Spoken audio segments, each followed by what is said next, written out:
क्या कभी आपके साथ ऐसा हुआ है कि आप सुबह पूरे जोश के साथ घर से निकले हो? आपने सोचा हो कि आज कुछ बड़ा होगा, आज कोई बड़ी पॉलिसी होगी, आज कोई बड़ा क्लाइंट मिलेगा, लेकिन शाम तक 10 लोगों ने मना कर दिया हो। किसी ने कहा मेरे पास पहले से बहुत इंश्योरेंस है, किसी ने कहा सोच कर बताऊंगा, किसी ने कहा अभी जरूरत नहीं है, और किसी ने तो फोन तक उठाना बंद कर दिया हो। और फिर रात को बिस्तर पर लेटे लेटे आपने खुद से पूछा हो, क्या मैंने गलत प्रोफेशन चुन लिया? क्या मैं इस काम के लिए बना ही नहीं हूं? अगर आपके मन में भी कभी ऐसा सवाल आया है तो आज की ये कहानी आपके लिए है, क्योंकि आज मैं आपको एक ऐसे इंसान की कहानी बताने जा रहा हूं जिसे 10 नहीं, 100 नहीं, 500 नहीं, बल्कि 1000 से ज्यादा बार रिजेक्ट किया गया। लोग उसका मजाक उड़ाते थे और कहते थे अब तुम्हारी उम्र निकल चुकी है, अब तुम जिंदगी में कुछ नहीं कर सकते। लेकिन उसी इंसान ने दुनिया को दिखा दिया कि जब तक इंसान हार नहीं मानता तब तक उसकी हार नहीं होती। दोस्तों, उस इंसान का नाम था कर्नल सैंडर्स। वही इंसान जिसकी तस्वीर आज दुनिया भर में हजारों KFC स्टोर्स के बाहर लगी हुई होती है। लेकिन उसकी सफलता की कहानी उतनी आसान नहीं थी जितनी आज दिखाई देती है। दोस्तों, किसी भी बड़ी सफलता की कहानी हमेशा संघर्ष के अंधेरे रास्तों से होकर गुजरती है, और सैंडर्स की कहानी भी कुछ ऐसी ही थी। उनका जन्म एक साधारण परिवार में हुआ था। जब वो केवल 6 साल के थे तब उनके पिता की मृत्यु हो गई। सोचिए, एक छोटा सा बच्चा जिसने अभी दुनिया को ठीक से देखा भी नहीं था, उसके सिर से पिता का साया उठ गया। घर की जिम्मेदारी माँ के कंधों पर आ गई। माँ को घर चलाने के लिए फैक्ट्री में काम करना पड़ा। जिस उम्र में बच्चे खिलौने से खेलते हैं, उस उम्र में वह जिम्मेदारियों का बोझ उठा रहे थे। शायद उन्हें भी कई बार लगा होगा कि भगवान ने मेरे साथ ही ऐसा क्यों किया। लेकिन जिंदगी यही नहीं रुकी, मुश्किलें अभी और बाकी थी। जैसे जैसे उम्र बढ़ी वैसे वैसे संघर्ष भी बढ़ता गया। उन्होंने कई स्कूल बदले, पढ़ाई पूरी नहीं कर पाए, 16 साल की उम्र में स्कूल छोड़ना पड़ा।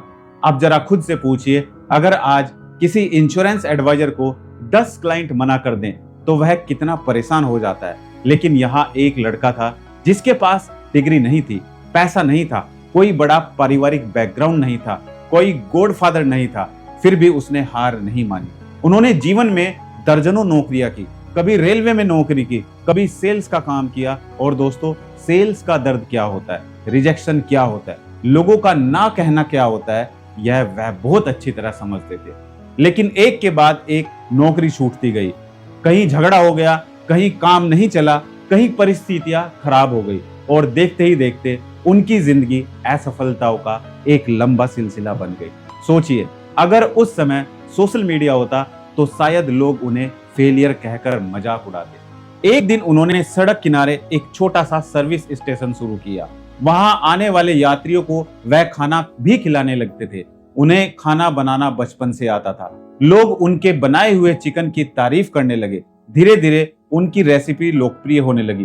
पहली बार जिंदगी में ऐसा लगा कि शायद अब कुछ अच्छा होने वाला है, शायद अब संघर्ष खत्म होने वाला है। लेकिन दोस्तों, जिंदगी जब किसी को महान बनाना चाहती है तो पहले उसकी परीक्षा जरूर लेती है। कुछ समय बाद एक नई सड़क बनने लगी, ट्रैफिक का काम चलने लगा, रास्ता बदल गया और पूरा बिजनेस लगभग खत्म हो गया। जो ग्राहक रोज आते थे वे आना बंद हो गए, आमदनी रुक गई, कारोबार ठप हो गया, उम्र बढ़ती जा रही थी, सपने टूटते जा रहे थे। और एक दिन ऐसा आया जब 65 साल की उम्र में उनके पास लगभग कुछ नहीं बचा था। अब जरा इस दृश्य की कल्पना कीजिए, 65 साल की उम्र जब अधिकांश लोग रिटायर हो जाते हैं, तब लोग सोचते हैं कि अब जिंदगी में कुछ नया नहीं होगा।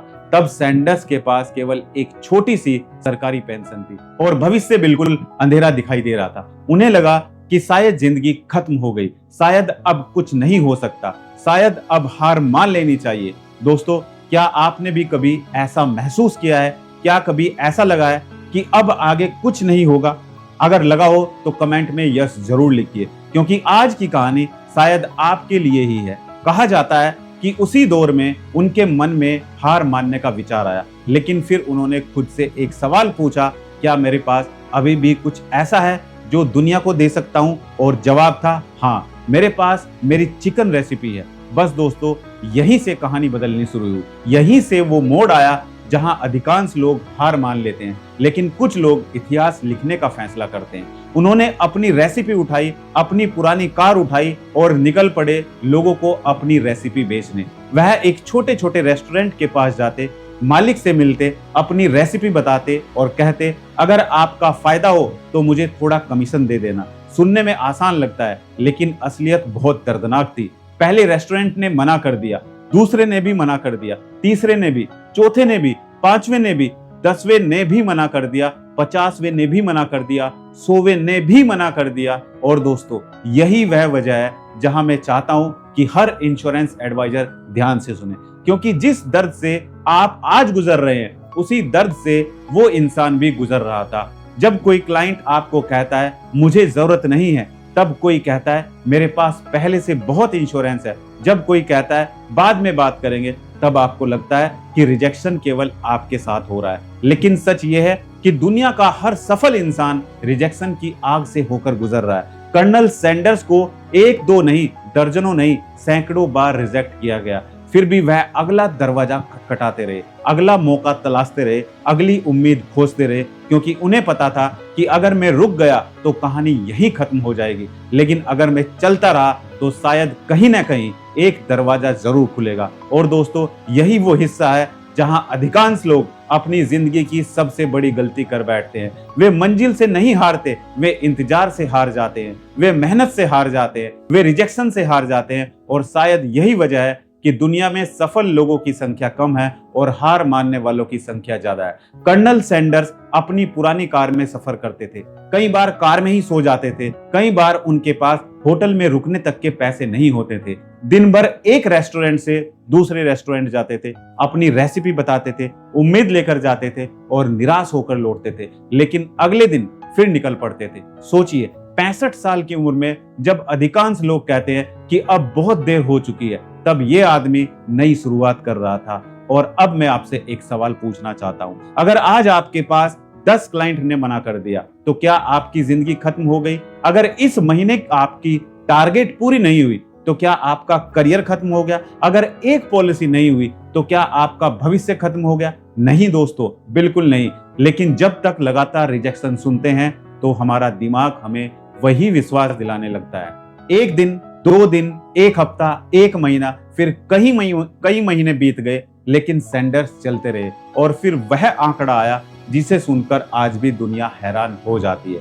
उनकी रेसिपी को 100 बार नहीं, 200 बार नहीं, 500 बार नहीं, बल्कि 1000 से ज्यादा बार रिजेक्ट किया गया। जी हाँ दोस्तों, कहा जाता है कि लगभग 1009 बार उन्हें नो सुनना पड़ा। अब जरा कल्पना कीजिए, पहला नो, दूसरा नो, 10वां नो, 50वां नो, 100वां नो, 500वां नो और फिर 1000वां नो। आप और शायद मैं 20 या 30 रिजेक्शन के बाद ही रुक जाते, लेकिन वो नहीं रुके। और फिर एक दिन वो दिन आया जिसका उन्हें वर्षों से इंतजार था। एक रेस्टोरेंट मालिक ने उनकी बात ध्यान से सुनी, उनकी रेसिपी चखी, कुछ देर तक सोचता रहा और फिर वो शब्द बोले जिसका सैंडर्स को वर्षों से इंतजार था। उसने कहा, मैं तैयार हूं। बस दोस्तों, इतने वर्षों का संघर्ष, इतने वर्षों की असफलता, इतने वर्षों की ठोकरें उस एक यस के सामने छोटी पड़ गई। याद रखिए, एक यस 1000 नो पर भारी पड़ सकता है। एक मौका सालों की मेहनत बदल सकता है। एक सही फैसला पूरी जिंदगी बदल सकता है। और यही बात इंश्योरेंस बिजनेस में भी लागू होती है। कई बार एक बड़ी पॉलिसी, एक बड़ा क्लाइंट, एक सही रेफरल आपके पूरे साल का रिजल्ट बदल सकता है, लेकिन वह तभी मिलेगा जब आप मैदान में बने रहेंगे। धीरे धीरे सैंडर्स की रेसिपी दूसरे रेस्टोरेंट्स तक पहुंचने लगी। फिर तीसरा जुड़ा, फिर चौथा जुड़ा, फिर 10वां जुड़ा। इसी तरीके से लोग उनके साथ जुड़ते रहे। देखते ही देखते वह नाम बनने लगा जिसे आज पूरी दुनिया KFC के नाम से जानती है। आज दुनिया के सैकड़ों नहीं, हजारों आउटलेट्स हैं, करोड़ों लोग उनका नाम जानते हैं, लेकिन बहुत कम लोग जानते हैं कि इस सफलता के पीछे 1000 नो रिजेक्शन छिपे हुए हैं। दोस्तों, आज जब आप किसी बड़े इंसान को देखते हैं तो आपको उसकी सफलता दिखाई देती है, लेकिन आपको उसकी वो रातें दिखाई नहीं देती जब वह अकेले रोया होगा। आपको उसके वो दिन दिखाई नहीं देते जब लोग उसका मजाक उड़ाते होंगे। आपको वो दर्द दिखाई नहीं देता जब हर तरफ से केवल ना सुनने को मिलता होगा। और यही कारण है कि हम दूसरों की सफलता को देखकर खुद को कम आंकने लगते हैं। आज सोशल मीडिया पर आप किसी बड़े एमडीआरटी एडवाइजर को देखते हैं, किसी बड़े डेवलपमेंट ऑफिसर को देखते हैं, किसी टॉप परफॉर्मर को देखते हैं और सोचते हैं यार इसकी तो जिंदगी बन गई। लेकिन क्या आपने कभी सोचा है कि उसके पीछे कितने रिजेक्शन होंगे, कितनी असफलताएं होंगी, कितने ऐसे दिन होंगे जब उसने सोचा होगा कि अब यह काम छोड़ देता हूं। सफलता कभी भी एक दिन में नहीं बनती। सफलता हजारों छोटे छोटे संघर्षों की कीमत पर मिलती है। कर्नल सैंडर्स की कहानी हमें केवल सफलता नहीं सिखाती, यह हमें जिंदगी का सबसे बड़ा नियम सिखाती है कि इंसान तब तक नहीं हारता जब तक वह खुद हार मानने का फैसला नहीं कर लेता। दुनिया आपको रिजेक्ट कर सकती है, लोग आपका मजाक उड़ा सकते हैं, हालात आपके खिलाफ हो सकते हैं, किस्मत आपका साथ छोड़ सकती है, लेकिन जब तक आपका विश्वास जिंदा है तब तक आपकी उम्मीद जिंदा है, और जब तक उम्मीद जिंदा है तब तक जीत संभव है। दोस्तों, एक इंश्योरेंस एडवाइजर सिर्फ पॉलिसी नहीं बेचता, वह उम्मीद बेचता है, वो सुरक्षा बेचता है, वह किसी परिवार की मुस्कान को सुरक्षित करता है, वह किसी बच्चे के भविष्य को सुरक्षित करता है, वह किसी पत्नी के आत्मविश्वास को सुरक्षित करता है, वह किसी बुजुर्ग माता पिता के सम्मान को सुरक्षित करता है। इसलिए अपने काम को कभी छोटा मत समझिए, क्योंकि जिस दिन आपको अपने काम की कीमत समझ आ जाएगी उस दिन रिजेक्शन आपको तोड़ नहीं पाएगा, उस दिन लोगों का नो आपको रोक नहीं पाएगा, उस दिन असफलता आपको डरा नहीं पाएगी, क्योंकि आपको पता होगा कि मैं केवल कमाई के लिए काम नहीं कर रहा, मैं लोगों की जिंदगी बदलने के लिए काम कर रहा हूँ। वीडियो अच्छी लगी हो तो इसे शेयर जरूर कीजिएगा, और अगर आपका कोई सवाल है तो अपना सवाल कमेंट सेक्शन में जरूर लिखें। मिलते हैं अपनी अगली एक और दिलचस्प वीडियो में, तब तक सीखते रहिए। धन्यवाद। जय हिंद, जय भारत, वंदे मातरम।